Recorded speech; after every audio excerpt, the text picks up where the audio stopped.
Hello and welcome, you cozy couch potatoes. Hello and welcome, my cozy couch potatoes. This is Spice Track Studios, the Cozy Couch, and we are continuing with the People of Sparks in the City of Ember series, and we are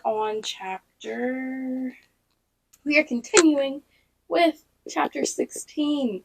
Chapter 15, we went along with Lina on her ride with Casper and Maddie, which they discovered her. And she realized that it wasn't a day's ride to the city. It was 5. So, let's dive in and see what comes next. Chapter 16, The Starving Roamer. The next morning, after a breakfast of plums and coarse bread, they set out again. Maddie made Lina a place to sit at the back of the truck, between two of the crates. She took the blankets they'd slept on and spread them on the rough floor of the truck. Lina could sit on the blankets, lean against the nearest crate, and dangle her legs over the truck's back edge. The burn still hurt this morning. It was a reddish, angry-looking blister.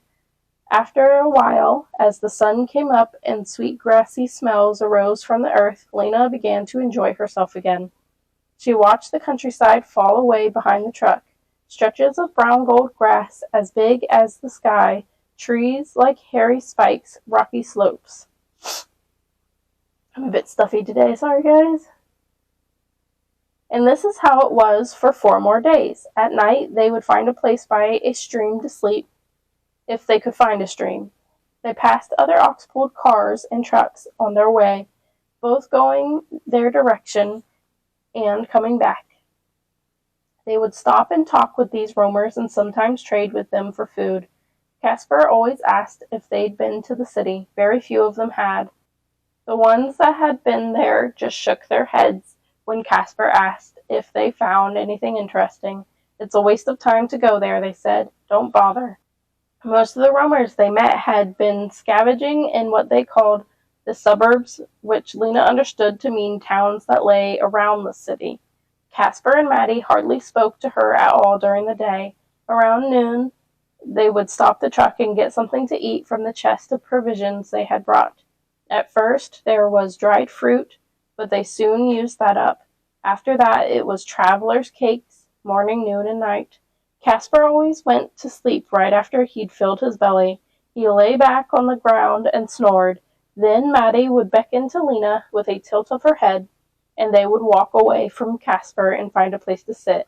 Often beneath a tree, one of those trees that spread their branches out like the top of a big mushroom. They would sit in the soft grass and look up at the sky through the tree branches. Sometimes a breeze swept across the land and brought them the scent of dusty earth and dry weeds. After lunch, on their second day of traveling, Lina asked Maddie where she came from. A horrible place, was all she said. Horrible in what way? Small, cold, and poor. Houses made of old boards, bad soil for growing things, never enough food, a place that was withering. What does that mean, withering? Lina asked. It means shrinking and dying. Things were getting worse there. There was too much sickness, too much hunger, too much unhappiness. People were always quarreling, and a lot of them were leaving. It was ending, the place where I came from. I wanted to be somewhere that was beginning. Our city was ending too, said Lina. She looked up at the blue sky and thought about the sky in Ember. Utter blackness, not a speck of light. No lights shone anywhere in Ember now. There's no one left in our city, she said. Sparks is a place that's beginning, said Maddie, if it can get past the hard spots. Hard spots? Yes, like suddenly having to take in 400 people. Oh, said Lina, remembering the conflicts in the village and all the reasons she'd wanted to get away from there. Her heart sank. Maybe by the time we get back, that will all be over, all that trouble, she said. Fortunately, I think it's just beginning, Lina. Maybe, said Maddie. I hope so. Sparks is a whole lot better than where I came from. I can understand why you wanted to leave that place, said Lina. Pretty badly? Pretty badly, said Maddie. Bad enough to take up with a fool. Fool? Maddie just tipped her head toward the sleeping Casper. You came with him just to get away? Lina whispered. Maddie nodded. Roamers hardly ever came to our settlement, she said, mainly because we had nothing to trade. Casper was only the second one I'd ever seen. I thought I might never see another, so I grabbed the chance. Why couldn't you just leave by yourself? I thought of it, Maddie said, but I didn't know where to go. I didn't know the roads or where the settlements were. I didn't know how I'd get food. I guess I wasn't quite bold enough to go alone. When you got to Sparks, you could have stayed there, Lina said. You didn't have to keep traveling with him. I would have stayed, said Maddie, if I hadn't promised to help him on this quest of his. I try to honor my promises, if I possibly can. That afternoon, as they traveled on across the rolling hills, Lina thought about places that were ending and places that were beginning. She knew about endings. Now she wanted to be part of a beginning. Maybe the people of Ember could begin again in the city. If not, well, she wouldn't think about that until she had to. On the second night, they pulled up beside the ruins of a town. Not much was left of it, but you could see that once there had been hundreds of houses, the concrete foundations, overgrown with weeds, lined up along curved streets. Here and there a wall or a chimney was still standing. Casper stopped the truck just beyond the outer rows of ruins, and Maddie went around to the back and opened the trunk that held their dwindling supply of food. They had stopped beside a ditch where a trickle of water ran. It was green, scummy water, but Lina drank it anyway. It was all there was. Casper seemed especially grouchy. His pink face was splotched and damp, and his eyes looked inflamed. He had forgotten to twist his mustache into points, and it hung down at the corners of his mouth. He dug a crumbling traveler's cake from the trunk and glowered at Maddie. What's the matter with you anyway? He said. You haven't been very chatty lately. I'm never chatty, said Maddie calmly. Casper took a savage bite of his cake. It's like traveling with a tree stump, he said. I thought you were going to be a pleasant and helpful companion. Maddie did not reply to this. She chewed sincerely, gazing out over the acres of fallen houses. Lina realized there was a certain beauty in Maddie that she hadn't seen before. Her back was straight, she held her head high, and there was something unswayable in her. The bones of her face were strong, and her gaze was firm. There was nothing fluttery about her. You could see that Casper was finding out that she was not what he'd taken her for at first. She was more than he'd bargained for. Good for you, Maddie. Don't take crap. On the third day near evening, they saw a truck coming toward them from a great distance away. They were on a long, straight road with few trees or buildings to block their view, just the dry brown grass and a few ancient fences leaning over and flocks of birds rising, swooping through the air, and fluttering down again. Up ahead came this dark dot, toiling forward. In 20 minutes or so, the two trucks drew near. Lina stood behind Casper and Maddie, looking forward. This roamer looked poor. He had only one ox, a shaggy, swayed-backed animal, and on his truck there were only 2 crates, not 4 as on Casper's. The man himself was almost as shaggy as his ox. His hair was long and his beard lay like a hairy brown bib against his chest. As he came closer, he stood up on his truck and shaded his eyes with his hands, peering at them. Watch out for this one, Casper said. Could be a bandit. Looks bad and mean and dangerous. When the other truck was 20 or 30 feet away, its driver suddenly hauled on the traces. His ox veered, and the truck turned sideways so that it blocked the road. Lina couldn't tell if he'd done this on purpose. His movements were jerky, as if something was wrong with him. He climbed down from his truck and stood in front of it, his neck tucked down and his shoulders hunched as high as his ears. His eyes glittered in his hairy face. He stood there like that, saying nothing, waiting for them. Creepy. Casper stopped the truck. He stood up and leaned forward. Out of my way, you ragged wretch. Move that flea-bitten rig. Could ask nicely. I know he may be doing something suspicious, but dang. The roamer came a few paces closer. His mouth opened, a hole in the tangle of beard, but no words came out. Lina could see the back of Casper's neck, flushed deep red. I said, out of my way! He snatched up his whip and sent the long lash curling toward the man and snapped it a few feet from his face.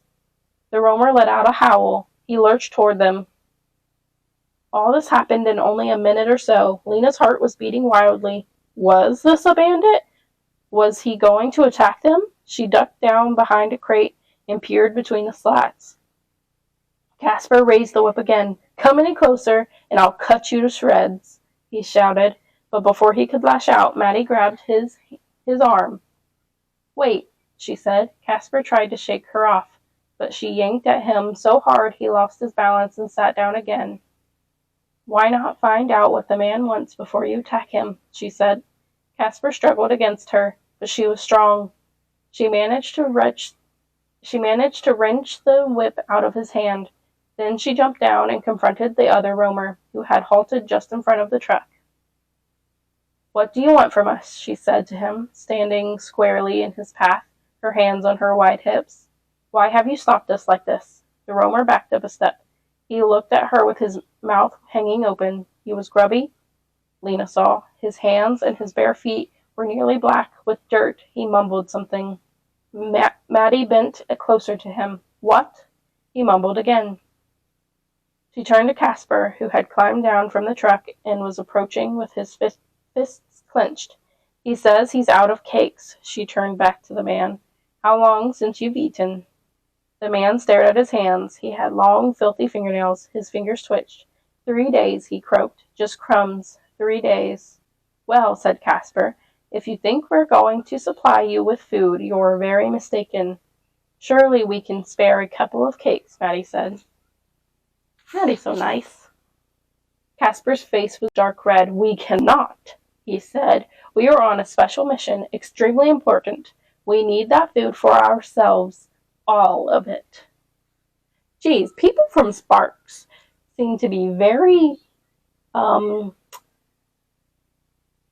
protective of their food. To an extent I get, but none of these people want to share. Lina thought this was unreasonable. He can have one of mine, she said. Casper whirled around. No, he said. You're going to need your strength. You're being ridiculous, said Maddie. But Casper reached out and pushed her. Back in the truck, he said, and you, turning back to the roamer, get your rattle trap out of my way if you want to stay alive. From the roamer came a sound Lina had never heard before from a human being, a hoarse hissing sound, as if he were spitting a stream of fire straight at Casper's face. He did this twice, and then he turned away and scuttled back to his truck. He pulled on the ox's traces, and it moved a few feet along, just far enough for Casper to drive his truck past it. Casper yelled at him one more time as he passed. You shouldn't be a roamer if you can't feed yourself. He cracked his whip at the man and drove on. Lina climbed into a crate and sat with her head on her knees for a while after this. She was horrified by the starving, filthy roamer. How did he come to be in such a state? Was it his own fault? Was he a madman? But Casper could have given him something, couldn't he? Or were they so low on food that losing any of it really would harm them? Her stomach lurched. She felt queasy, but she didn't know if it was hunger or horror at what she'd just seen. That night, Lina woke up for a moment and heard the oxen making unsettled noises. She heard a creaking sound too, but the sound stopped and she went back to sleep. In the morning, Maddie discovered they had been robbed. Well, well, she said, opening the food chest. Look here. What? Said Casper, who was wetting his mustache with spit and twisting it into points. Someone's been into our food, said Maddie. I wonder who. Casper jumped to his feet. Into our food? You didn't get much, Maddie said. Just 3 or 4, I'd guess. She put her hand in the chest and felt around. But he left us something. Sputtering with rage, Casper hauled himself up onto the truck. When he looked into the food chest, he let out a string of furious swear words. Lina crept out from under her blanket and stood up. "What is it?" she said. "What happened?" "Our friend from yesterday has been for a visit," said Maddie. "We wouldn't give him what he wanted, so he took it, and left something for us, too." "Left what?" said Lina. Casper was shaking with fury. His face was dark red. "Looks like dirt," said Maddie. "I think he took what he wanted and dumped a bag of dirt on the rest." She wrinkled her nose. "Might be some oxen droppings in here, too." "The skunk!" Casper cried. "The miserable rat!" "In my opinion," said Maddie, "you should have given him a couple of cakes in the first place." "I didn't ask for your opinion," said Casper. "You're going to get it anyway," said Maddie, suddenly fierce. "You turned a crazy old guy into an enemy in less than 2 minutes. You did that. You did it. You've done it over and over. I've seen you. You approach people like an enemy, and bam! They turn into one, whether they were to begin with or not. It's my policy to be ready to defend myself," Casper said, scowling, "at any moment." "Fine," said Maddie. "So now, because of your policy, we're out 4 cakes instead of 2, and we have a lot of dirt on the rest." She closed the chest, stood up, and glared at Casper with a mixture of anger and scorn. "If you ask me, making friends is a better defense than making enemies." "I didn't ask you," said Casper. On the 4th day, they went uphill hour after hour. The heat was terrible. The only water they found was at the bottom of a deep ravine. All 3 of them scrambled down, half stepping and half sliding, carrying Casper's biggest pots, and sweating and gasping. They lugged the filled pots back up so that the oxen could drink. Then they went uphill some more. It was late afternoon by the time they came to the top of the ridge. Lina was so tired by that time and so hot that she felt like a boiled vegetable, limp and runny. She was a bit dazed too, only half awake, and so she was startled when the truck jolted to a stop and she heard sharp exclamations from Casper and Maddie. She jumped down and went around to the front. A tremendous view of land and water lay before her.